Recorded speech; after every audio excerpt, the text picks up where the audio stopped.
Congratulations! You made it to the closing. If you are watching this, bravo! I am so proud of you for working through this mathematics course. So I want to say a thank you to you for sticking with it, and I hope you learned a whole lot about mathematics and DBI.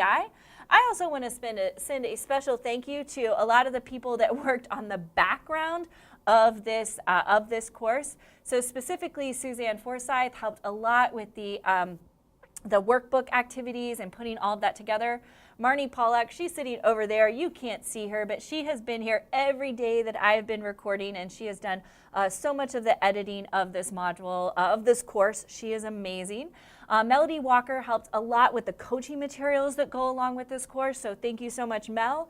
And finally, Devin Kearns was the one who really got this whole project started and asked me to be involved on the mathematics end and shared a lot of ideas about how to design a course and a lot of the things around explicit instruction. Thank you so much, Devin, for letting me play along on the mathematics course with all of you.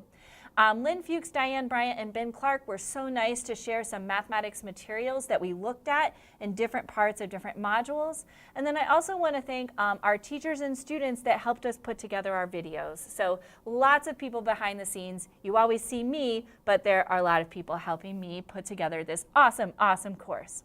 So in Module 8, we focused on how to implement with fidelity, how to make adaptations, and then how to put all of this together.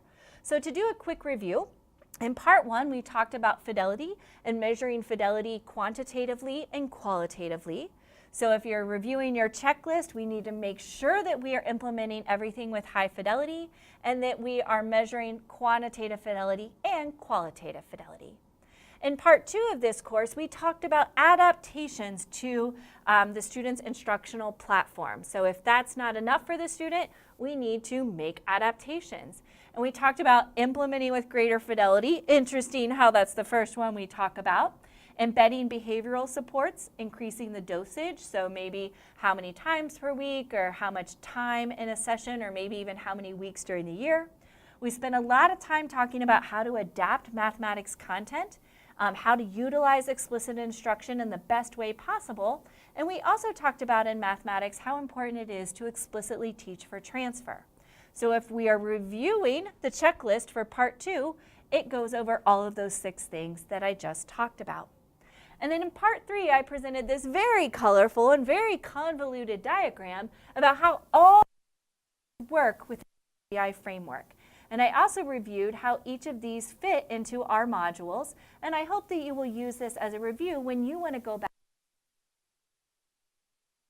Part 3, we talked about developing the instructional platform, implementing with progress monitoring, determining if students are responding to that instructional platform, and then when necessary, doing the diagnostic, making the adaptations, and continuing our progress monitoring.